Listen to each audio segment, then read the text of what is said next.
Hello, and welcome to the Art of Intuition podcast. My name is Susan Jane, and I believe that trusting your intuition is the best way to live your life with meaning and purpose. Each week you will hear about how you can connect, develop, and trust your intuition through interviews with other guests and my own personal experiences.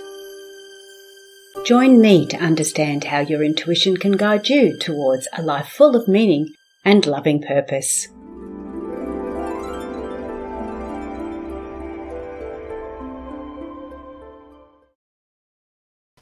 Hello and welcome to the Voice of Intuition podcast. I'm Susan Jane, your host for the podcast, and today we have got someone very special. But I think I say that every week, but it's true because I only have good people on, so you know they're always special. But today we've got Bridget. Now, Bridget, we've had a few comings and goings with Bridget because we know we've had to change things around and move things around, so I'm really excited to have her on board. Now, Bridget is an intuitive life coach. But what really resonated with me with Bridget is that in 2018, she had her big aha moment. Now, for me, that's quite recently. And so I want to get an understanding of what that means to her and how that's affected her life, because I've been doing this for quite some time. So it's nice to get that lovely, fresh look at it and get a better understanding of it. But before we go ahead, I'd love you to subscribe or like, share the podcast, do those things that we ask you to do. And I really don't like asking people to do things, so I do have a challenge with that. But before we talk about anything else, I want to introduce you to the lovely Bridget Cooper. Hi, Bridget. Oh, hang on, let me press the right button. Hi, Bridget. Hello. Thank you for having me. I'm so excited to be here. We're on opposite sides of the world. Yes, I know. To me, it's morning here. It's afternoon for you, isn't it? It's 6 p.m. Yes. So tomorrow's going to be a little bit overcast for you if you're going to get our weather. Well, I don't even know what the forecast is tomorrow, to be honest with you. I'm hoping it's not as hot as today. Oh, okay. Yeah, no, because we're going through winter at the moment. So yeah, it's cool. Not as cool as you have sometimes. Like where I am, we don't have snow or anything like that. But yeah, we do have to wear long sleeves sometimes, which is a bit challenging. Yes. And your solstice is the opposite. So when we had our longest day last week, and it was like, oh, wow, and you're having your shortest day, and now you're entering into that period of like spring is coming. Yes. I'll be in the UK in spring. This recording will go out while I'm in the UK. I think we're just getting back from the UK. That's how advanced we are in it. I've got so many ahead at the moment. But it's enough about me. That's not what we're talking about. We're talking about you. Okay. So Bridget, I looked at your profile and everything else, and it was in 2018 that you had your big aha moment. Now, I'd love to get an understanding of what was going on before. What attracted you to see this or to experience this, and how that's taken you forward? So can you give us a little bit of a rundown on that? Sure. So in 2018, I was almost 42 years old. I was working in my corporate job for over, almost 15 years. And I was just starting to feel a little bit like itchy and uncomfortable and feeling like maybe I wasn't doing what I was supposed to be doing. I also had some an illness in my family. My oldest brother, who has since passed away, was sick for 18 months with cancer. And so, when you have an illness like that, sometimes it creates just awareness in you that you didn't realize was there. And so in March 2018, I was already kind of feeling a little bit like not quite sure about what was going on in my life, if I was in alignment. And I listened to Gwyneth Paltrow's first podcast, her Goop podcast, and she had Oprah on. That was her first guest. And Oprah mentioned the power of now. And for some reason, I'm a prolific reader and I read a lot on the train when I was commuting into work. So for some reason, I opened my library app and I put A New Earth on my library list. And nothing has ever been the same. For me, Eckhart is that person who taught me a different way to experience my life. And it was all through the power of now, which so many spiritual teachers teach, right? But for whatever reason, he was I call him my like gateway drug to spirituality, like Yeah. Eckhart. So just take us back a little bit there, because not everybody, I know who you're talking about. I have completely a very good understanding of who you're talking about. I have read both of those books too. But can you just take us back a little bit, because people may not know who Eckhart Tolle is and what his two books are. So can we just jump back and have a look? Because unless they get a little bit of an understanding of that, they're not going to get an understanding of how you went forward and what it did for you. Absolutely, yeah. So I read A New Earth, which is his most popular book, and I did enjoy it. But to be honest, I couldn't really quote it to you because once I realized he wrote The Power of Now, I got that book second, and it is like a manual for life. What he taught me, what he created space in my brain for, was that I am not my thoughts, and that my thoughts are energy inside of me, but I don't have to believe my thoughts. And then he also teaches, his main principle is present moment living, which means that in every moment you're alive in this human experience, the only thing you have is the exact present moment you're in. And what so many humans suffer from, and I suffered from this absolutely, was either ruminating about the past, about the mistakes, what I should have done differently. But for me, it was definitely more that worrying about the future, what's going to happen in the future. And so he taught me things like, when you worry about things in the future, it feels like you're doing something, but you can never be prepared for the present moment when it actually happens. So it's sort of like wasted energy. He really got me to understand how everything is sort of energy, and that we are just wasting it all the time, and we're on autopilot. And so I spent a year like practicing living in the present moment and really realizing how much I didn't live in the present moment. And through that process, sort of resetting my nervous system and getting more grounded into like what is actually happening in this moment, as opposed to living in my head, worrying about the future, when it's going to happen, like trying to prepare in my mind for something that hadn't happened yet. And he explained to me that that's like a useless exercise. And my biggest core value, the thing that I am like here on this earth to bring, is efficiencies. And as soon as I learned that worrying was not getting me what I thought it was getting me, it becomes a lot less easy to do, because you understand that you are creating that you have the power, and it's just all inside of you. So he was my first person to explain that to me in those terms. Yes, and I have to agree with you, Bridget. I read The New Earth, and I didn't get anything out of it. I had read so many books. To me, he was just repeating some of the stuff I already knew. But The Power of Now was amazing, because it gave you everything you needed to live in the now. And yes, we get that anxiety when we're worrying about the future, and we get depression when we're concerned about the past. But when we start to live in the now, the whole world changes, doesn't it? It feels so much more navigable. You feel like, oh, if I only have to really be in this present moment, I can do anything. What humans tend to do is create all of these scenarios and stories in their brain that are energy leaks that take them away from the present moment. And so but it's really, you really have to practice it. And I think that the world, unfortunately, is set up to keep people out of the present moment. I think it's sort of part of of the programming that we live in so many ways. So it's an uphill battle. Yes, I agree. And yes, they're using fear and other aspects to make you either be worried about the future or concerned about the past, and create this anxiety and depression and concern and stress and rah, rah, rah. When you, like you say, bring it back to the now, we've got complete control. We have complete control. Now, listen to me. Power of Now, what we're talking about is wanting a different life and doing something different with your life. So let's go back to the beginning again. If we're living in this life we're in, and we're not overly impressed with it or happy with it, or like it's not sort of going the way we want to go. And I guess that's what you had, and you found the book and you started to do this practice. But tell me, or can you step us through some of the practices you did to help you get through?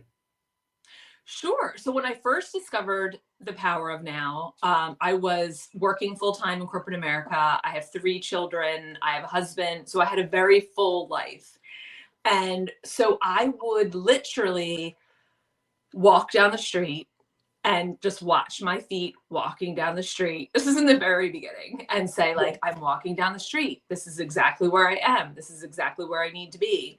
When I would be in work in meetings and I would feel anxiety come up in me, I would just remind myself. It was a lot of reminding myself that what is happening right in this moment, what is going on right in this moment. And it's almost like training your brain, you know what I mean? Because your brain is really used to going to these places in the future. And so through Eckhart, it was really practicing like what is happening in this present moment. And then the other concept that he teaches, the language he uses, the pain body. And during this time, I was doing a lot.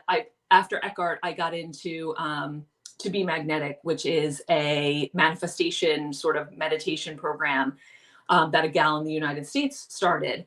And it was so interesting because a lot of what that To Be Magnetic teaches is connecting to your inner child and connecting to your shadow. And Eckhart talks about your pain body. And so the other thing I was able to do as I was learning about the power of now and, kind of rejiggering, the way I experienced my reality was noticing my pain body and really noticing the pain body in others. And that allowed me to, again, be very present. It's like, it just creates a powerfulness inside of you when you know that all you have to do right now is deal with exactly what's happening in front of you. And so many times that involves all the people around us who are also living not in the present moment. So those were the two, like my 2 introductory things, was sort of the grounding in what is actually happening right now, and then becoming familiar with that pain body part of myself so I could, really kind of transmute that part. Okay. So and the pain body is like the inner child or the shadow side. Is that what you're referring to? Yeah, so I consider the pain body to be kind of a combination, but really sort of that shadowy part. So the shadow parts of us are like the parts that we don't like about ourselves, the parts that we have been told are wrong or bad, and we have a lot of sort of negative, heavy energy around them. And it often creates reactiveness in people as opposed to response.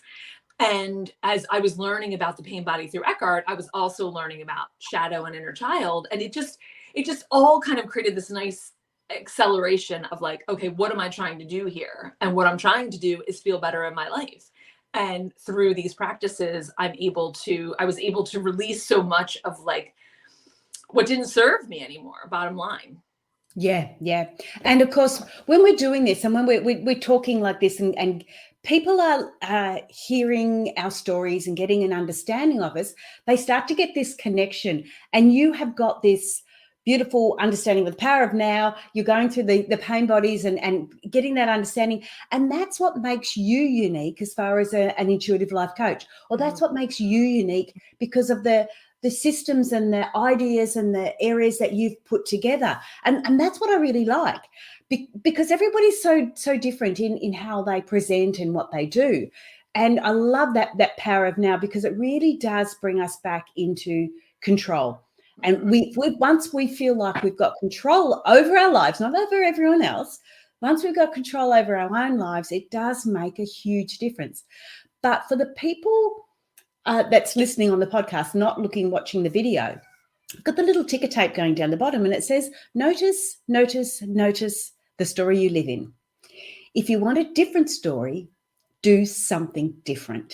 Mm-hmm. Now, I put that up because you had that in your bio, and I thought it was just wonderful. And the first part of it is notice the story you live in. And this is what you're talking about with the power of now. how can we notice the story we live in a little bit more? What are the little tidbits that we can have for that? Sure. So when I work with people, usually there's something in their life that they want to shift. They want to, a lot of the work I do is around calling in a new job. People want to lose weight. People want to shift their relationship. And we've been trained and told that, if you want to lose weight, you do all of these things. If you want to change your relationship, you do all of these things. And what I think is a more important order of events in order to shift something is to notice what it is that you're in right now. What are the details of your life that you live in? What are the parts of your life that you like? What are the parts of your life that you don't like? If you're, to use the example of calling in a new job, what is it about your current job that you like? What is it that you would what is that you tell yourself you want? Sort of getting into what it is that you are experiencing on a daily basis, because what we experience on a daily basis is the story we tell ourselves. So it is getting clear on how you feel in certain situations. And once we get sort of that basis of, what is it, the story that you live in? So for example, with the job, people will say, I'm undervalued, I'm underpaid, I'm frustrated, there's no work-life balance, all of these things. And this is all part of the story that they tell themselves. So for example, if someone's telling themselves a story where they're not valued, so they're creating all of these, they have all this evidence to prove that they're not valued. And so the way that I encourage people is to notice that that's what you believe. You believe that you are not valued. That is, if I were to ask everybody at the company, they probably wouldn't say the same thing. So it's really kind of your story. And then what is something small that you can do different to get a different result? And it can be, for many people, the way they interact at work. You know what I mean?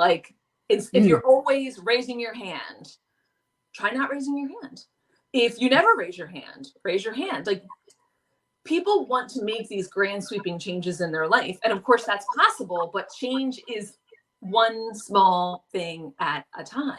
And when you do something different, it's doing something that makes you uncomfortable, and then you get a different result, and then you don't feel as uncomfortable doing it anymore. So it's kind of moving through that discomfort of doing something different. Yes.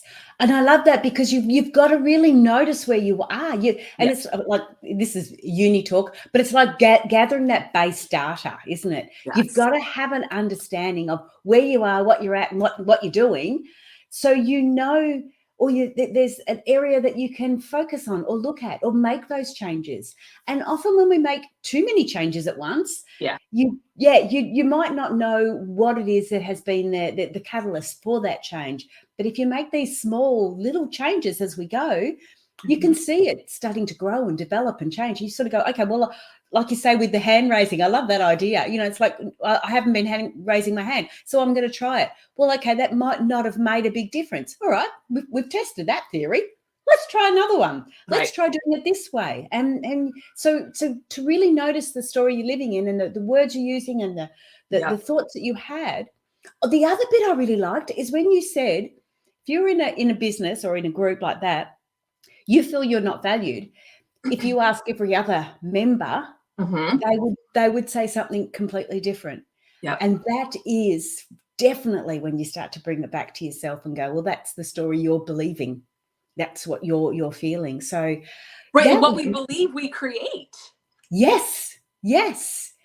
So with your situation, so you read this book, The Power of Now, and you've got a really good understanding of that, and you started to put these things in place. So with The Power of Now, you started noticing your story, noticing what was going on, noticing what you dislike and what you do like, and what you want to take forward and what you don't want to take forward.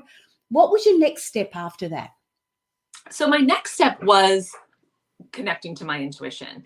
So as a result of living in the present moment, I was very clear that I was not in an aligned career, that I was basically doing what I've been doing since I was 22 years old. I fell into a job. I never left. And I was really quite stuck. And I didn't know what to do, because, I could go get another job at another company, but what I knew was that It wasn't the company that was really the problem. It was me. I wasn't where I was supposed to be, and I wasn't doing what I was supposed to be doing. So I knew that much, but I didn't know what it was. So Yeah. a good friend of mine gave me a mantra, and basically I whittled it down to show me the way, show me the how.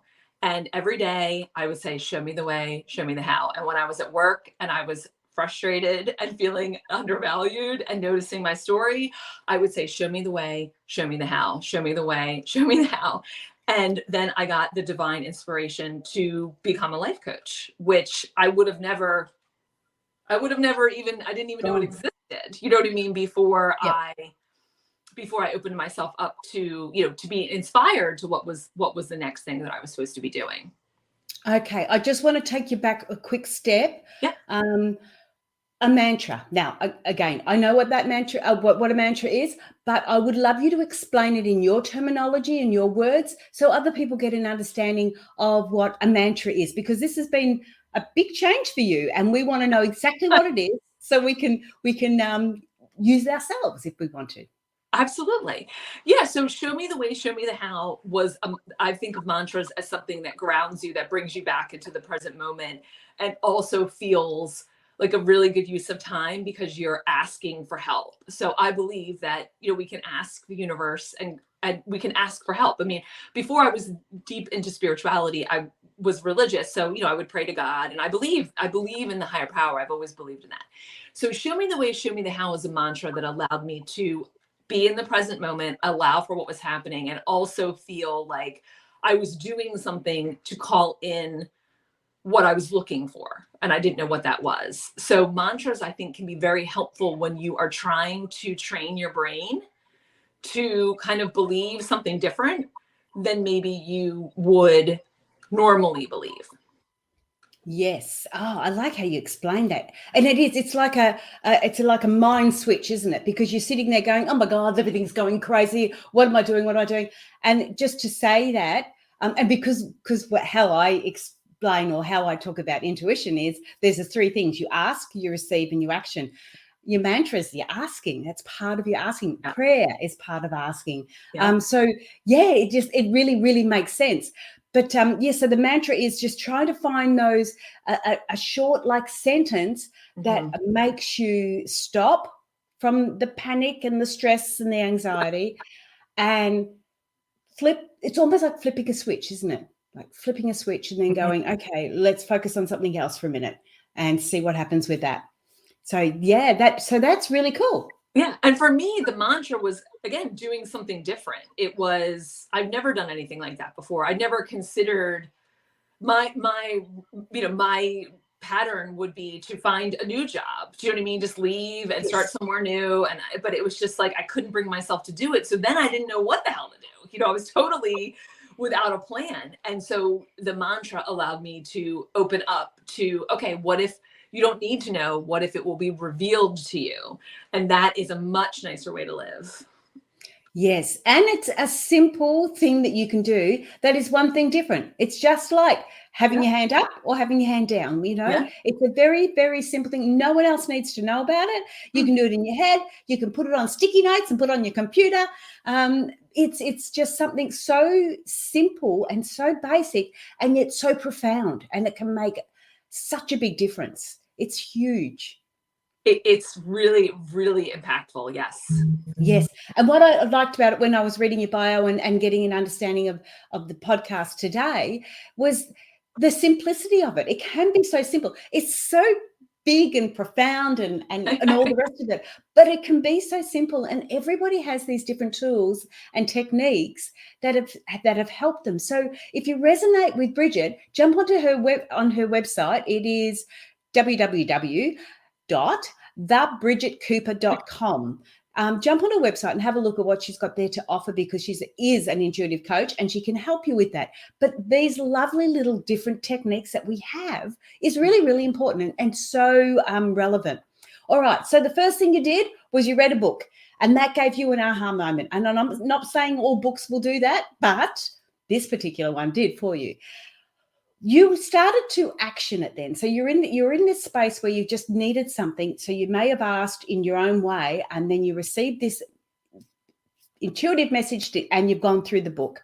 Then you've moved on and you've started to look at your life, the power of now, get an understanding what it is. And you're starting to go, okay, this is where I'm at. This is what it's like. You've grabbed that base data. You've reflected, got an understanding of it.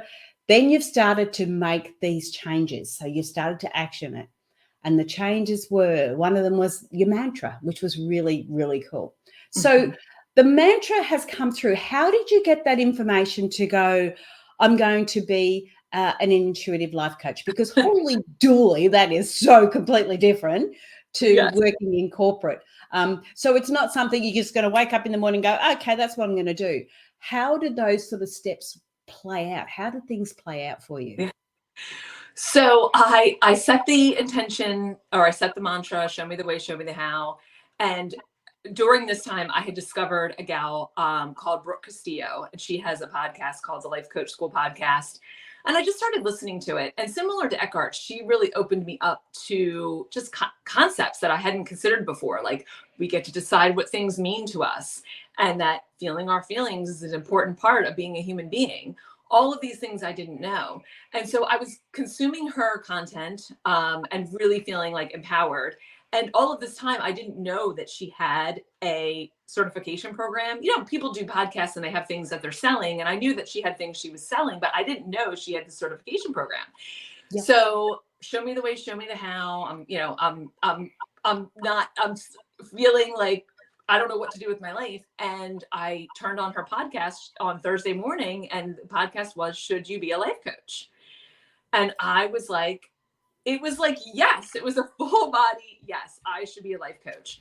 And I don't know how to explain it other than sort of that intuitive hit. Like, this is what you're supposed to be doing.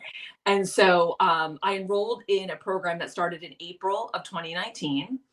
And I made the plan to exit corporate America in March of 2020.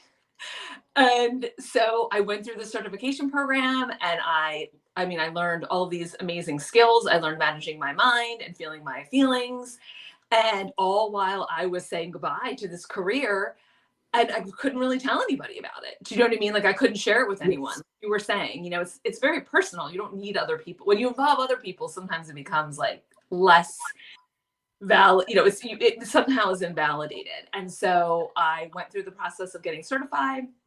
And then in March 2020, like the week COVID hit, we were a week into COVID, I resigned from my corporate job of 15 years. Wow. Congratulations first. And that's it. So what you're doing, you're following the thoughts and the ideas you've got, and you're listening to podcasts. You're still gathering a lot of information. But what I really like is the fact that you stay in your job, and it is a job. You stay in that so you can make that transition and do it under your terms and under your terms, for want of another word. Because I've seen other people that just drop everything and go, this is what I'm going to be, or this is what I'm going to do. And I don't feel that they've got the right mindset for it, or the right connection, the right heart connection. Whereas what you've done is you've done it in a manner that is conducive to you and how you want to be. And then all of a sudden you've come out what I call your spiritual closet. Hey, I'm here. Yeah, which is really cool. That is good. And it's such a big step. Yeah. And it's, you know, you teach what you most need to learn, right? So with so many of the people that I work with, they are in similar kind of corporate America, dissatisfied, you know, they want to feel different in their life. And what I always encourage them to do as they're trying to shift their life is to get happy where they are. You know what I mean? Like, you don't leave when you're upset, when you're angry, when you're frustrated. That is, you know, that's just, I don't know. It's just not the way to do it. It's not your highest timeline. And so because I did that, I teach other people how to do that. And so many people come back to me and they say, you know, when they finally made the decision to leave their job and they called in the job that they wanted, that it was really a seamless transition because they had felt all of the feelings before they resigned. You know what I mean? Like, this wasn't something new that they were processing. I think what you're saying is people, they jump into all of this newness and it's too much. It's like, it's like wanting to, you know, run the marathon, and, you know, you have to start out running a mile or whatever. So it's or they're trying to run the marathon without the training. correct. Whereas you've gone through and you've done all that training, so you've got the understanding of going forward. But I love how you said that you have to be happy where you are, because otherwise you're taking all that crap and negativity with you. There's an Abraham Hicks quote that I just absolutely love, and it says, "You can't have a happy ending to an unhappy journey." And when I read that, I thought to myself, that is so applicable to me, because I was unhappy. Like, I would have told you I was unhappy at my job. I was unhappy, but ultimately I knew I was leaving, and I was like, okay, well then how do I want to feel? And how I wanted to feel was proud of, the years that I had put in there, curious about what was happening around me, but not personalizing it, really moving through it in a way that felt empowering, as opposed to like disempowering, which I think a lot of times can happen when you are leaving from a place of, anger and agitation thing. Yeah. Oh, that's and making that transition is really cool, because it is a struggle. I remember leaving one of my jobs to go into another one, and I did the same, and all I did was take on all that. There was no happy ending. Whereas with another time, I ended up leaving and thinking I really didn't want to leave that job because I really liked the people. So it was a different. If it was still a happy ending, but it was a whole different concept. So yeah, be happy where you are. Get that happiness first before moving on, because that's what you're taking with you then. That is really good. Now, the other thing I've got on the little ticker tape, now I saw this on your bio too, which I really liked, was setting an intention before doing anything will drastically change your life. So you're at this particular stage now where you're still in your work mode, and you have done your study and your research and your learnings to become an intuitive life coach. How did you go about setting that intention? Because there's an intention as far as I want to leave that job and start that, but how did you put that into place? What was your intention, and how do we set those intentions? Sure. I think that the way that I came to be a life coach was through the intention of, as I was doing Show Me the Way, Show Me the How, I was also focusing on things like, what am I naturally good at? What are things that, they talk about, if you do what you love, you'll never work a day in your life. I never understood that. I was like, what does that even mean? Like, work isn't enjoyable, or, it's not like pleasurable. And so I started to get clear on what it was that I was good at. And when you set that intention to get clarity on what you're good at, I mean, and it's really like, so I'm a heavy journaler. I probably should have mentioned that in the beginning. So I journal a lot. I wake up every day and journal. And so as I'm journaling, I'm setting the intention, like, what is it that I'm good at? And over the course of this time, I realized that I have so many gifts that allow me to show up in service to other people. But I didn't realize that they were always there, but I didn't see them as gifts. And I think so many times with people, the thing that you tell yourself is sort of your negative, or you have shame around or anything like that, is really probably one of the things that you're here to do, and to shine your light in that way. And so for me, intention in this instance is setting the intention to understand, like, why am I here and what am I supposed to be doing? And part of that is being nice to myself, and like, what are you good at? What are things that you could do in your sleep? And through that, I got just a lot of clarity about what my sole purpose is. Yes. And part of that intention is just sort of going, well, I'm not really as happy here as I would like to be. So my intention is to become happier. How am I going to do that? What am I? And that's where your mantra came in. Show me the way, show me the how. It all starts to look at your intention, isn't it? Because when you think about it, actually, that mantra is almost an intention, isn't it? Mm-hmm. It's like, well, I want to know the way, and I want to know how. Yeah. So that's an intention. I remember when I started this podcast, the very first podcast that I put out, or episode I put out, was my intention. That was it. And the intention for this podcast. And I remember going through it and getting a clear understanding of what it really was that I wanted to do this podcast for, because I can assure you there's no money in podcasting unless you're, Yeah, really well to do, but there's no money in it. So it's got to be a love job. It's got to be something that you're passionate about, because there's a lot of hours you spend in it. So having that intention, and even when you're saying, okay, I want to be a life coach, you did the course, you did the training for it, but there's still that intention behind it, because you can still go, you know what, I've learned it all, but it's not quite for me. I want to just do this. I want to try that. And so having that intention is great, because it gets you going, but it doesn't mean you have to stick with that, people. You can change. We're allowed to do that. We're allowed to make mistakes. Sorry, what was that? You're allowed to change your mind. Yes, I know. That's the best part of life. Yeah. People don't teach us that. Yeah. Well, Bridget, what I would love to get a little bit more of, I like, you said you were doing some journaling. Like I'm picking up on this stuff.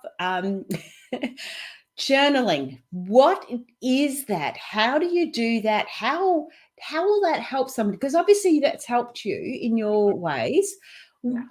What are you, because we don't have a lot of time, but what are those little steps that you take to do journaling? Because I know I've opened a book often, empty pages, and I've looked at it and gone, right, don't know what to do there. I mean, and I'm an author. I've written my book and all the rest of it, but there's times there when you sort of look at a blank page and go, yeah, just not happening. What am I doing?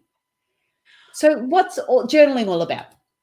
So I like journaling for clearing your mind. I think for a lot of human beings, they have very busy minds. They have a lot of thoughts going on in their brain. And journaling isn't, the Dear Diary. It's just writing whatever you want, however you want to do it, to get the thoughts out of your head and onto paper. And with my clients, I would say 50% of them do it, 50% of them don't. It's not necessary. I think for some people, it really creates a space of, like, this is my journal right here. You can write whatever you want. It's just for you. You don't have to be censored or perfect. It's just a function of getting what's in your brain onto paper. And then what can be very helpful is people realize just what is going on in that brain of theirs, which is not a lot of supportive, nice words. So they can, oops, hang on, let me pop it back up. They can actually use that as far as getting an understanding of where they are at now, like noticing the story they live in. Journaling could help them with that. Yeah. Oh, yeah, absolutely. Absolutely. You see the patterns and the themes and, the words that you use and just the way that you feel most of the time. I think a lot of people are on autopilot. They're on this autopilot of feelings. And as they start to create an awareness around them, journaling can be really helpful with that. Yeah. Okay. And like you say, there's some people were happy to do it, and some people are better at doing it, and others aren't. It might be their thing, but you've got to have a go, don't you? You've got to try it. Absolutely. And it doesn't, I would say to people, I remember when I was journaling, when I was like, at work, when I was in corporate America, I had my my workbook, and I would turn to the back page. I would just write and write and write and write and write. So for me, it was really, really, really cathartic. So I feel so strongly about it. But as you know, there's all different ways that people can clear their minds and connect to what they're feeling. It doesn't need to be journaling, but that happens to be a very, a heavy tool in my toolbox, a big, an important tool. Yeah. I must admit, I don't do journaling, but I do writing. I do writing a lot. So when I'm trying to work things out, I have to do the handwriting, to make it, I don't know, succinct. And I've got paper everywhere, like notes every time someone's talking. Like I've written down, show me the way, show me the how. I wrote it down while you're talking. It's almost like I need to get that understanding, and I need to see it as well. So writing it and seeing it and, repeating it makes a big difference. So when you're doing all your writing with your journal, what do you do with that information? Like, some people could sort of, like you were saying earlier about the diary. I know as a young teenager, I had a diary, and my sister got it. And of course, then gave me such a hard time about it. It was one of those things that I just closed in my life then. And I guess that's probably one of my fears about journaling. It's like, I don't want anyone else to know. And if you've written it down, they can see it. Yes. So what do you recommend? What can help me? Well, I think even just realizing that that experience impacted you, that you were like, that was like a violation of your privacy. And, I say to people, your journal is just for you. No one needs to read it. I don't even reread my journal usually. Like, I don't go back and look at it. Do you know what I mean? It's really just, again, kind of present moment, like getting it out. And and I think of it as like, this is my space where I can write whatever I want. And I've, no one in my house is reading it, but I've said to them, like, if you read it, like, read at your own peril. Do you know what I mean? Because there might be something in there about you that you don't like. And guess what?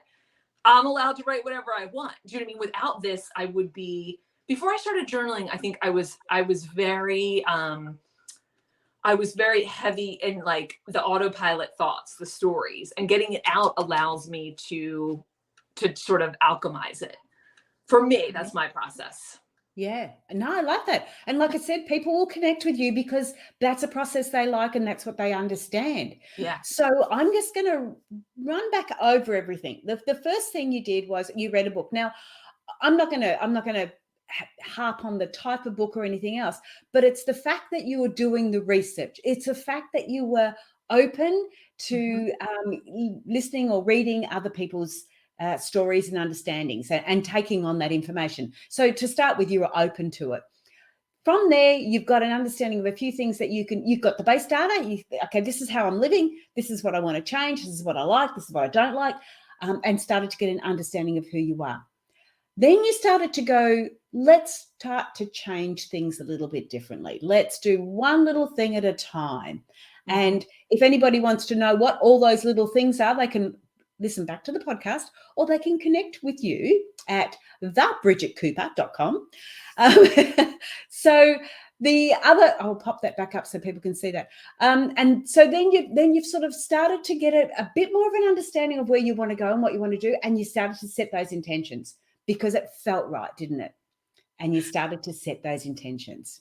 Correct. Yeah. And I think that most humans, when they start to connect to themselves, to, what is going on inside of themselves, and because it brings them more into alignment, so many things can shift around them. So it's such an important and meaningful experience. Yeah. And what I really liked about yours, the story, Bridget, is the simplicity of it. I just think that's absolute, because people go off, oh, it's, you've got to be this and find enlightenment and it's rah, rah, rah. And you sort of think, no, settle, pedal. It's really, really simple. But it's even easier when you're following, or you're going with a life coach, or you're going with somebody, or you're following somebody else along. And you've done that. You've followed other people. I've followed books. I couldn't tell you how many books I've read, podcasts you listen to and different things like that, because they resonate in a different way. But the biggest thing is, it is simple. The hardest part is actually doing it, isn't it? Because it's not hard. It's just being consistent and doing it, and having somebody like yourself around to support you is just gold. But we are getting a bit low on time. So again, if you want to connect with Bridget, it is thebridgetcooper.com. Have you got one more little tidbit, or would you like to share anything before we go? I just want to encourage people to, whatever it is they can do to create more stillness in their life, even if it's just 10 minutes a day, where they sit and they don't have anything around them, and they can just get familiar with themselves and the way that they feel and the thoughts that they think. I think as this world turns madly on, it's going to be so much more important, even more so than ever before. And there's nothing that you need outside of yourself. You have it all inside of yourself, but until you access it, it is, it could be, a little uncomfortable. I think more uncomfortable than it needs to be in this human experience is maybe the way I would say it. And in all honesty, that just rolls it right back down to the title of this podcast, which is, if you want a different life, do something different. And like you said, it's that uncomfortableness, sitting with yourself. It can be uncomfortable. It can be challenging, but that's what you need to do in order to create a new life or a different life. That is one. Thank you so much, Bridget, for being on the show. It was wonderful. Thank you, Susan. I'm so pleased to speak with you. It was really fun. Oh, cool. Now, stay online and I'll chat with you after this. I will press all the right buttons and go, yes, I pressed the right buttons. Cool. Oh, that was really good. So connect with Bridget. If that resonates with you, connect with her. I really love the idea of that simplicity of it. It's not hard to do, but it really helps when you've got somebody there to show you which way to go. You can do it all on your own. That's for sure. We've done it on our own. Bridget's done it on her own. But I can assure you, you could take like 30 years off. That's how long it's taken me to get here. And you could take quite a few years off of Bridget's too, if you connect with somebody like that. So I don't mean to harp on that, but people ask how we can do it, how they can do it. You can do it in so many ways. You can do it the hard way, like I did, but there is so many easier ways to do it with that guidance and the support that you might be looking for. So jump onto the website. That is it for me today. We had something to tell you, and I can't remember what it was. Subscribe, like, share the podcast, and I'll try and remember what it was I was going to say to you. Yes, I will probably be in the UK when you see this one, or just getting back from the UK. I'm going with my dad, who's 92. We're having 4 weeks over there. So that'll be an amazing time. He's going to show me where I was born and everything else. I'm the only one in the family of 8 that hasn't been back to the UK as an adult. I came over to Australia when I was 2.5. So I'm really looking forward to that. So maybe that was what I needed to share with you. I'll jump onto the Intuitive Personal Development by Susan Jane, or with Susan Jane, Facebook group, and we do live flower readings on there. They're really fun. But that's me for today. Hang on, let me bring back the branding. I've got to do all the right buttons again. Have a great week, and we'll catch you next week. Okay, bye for now.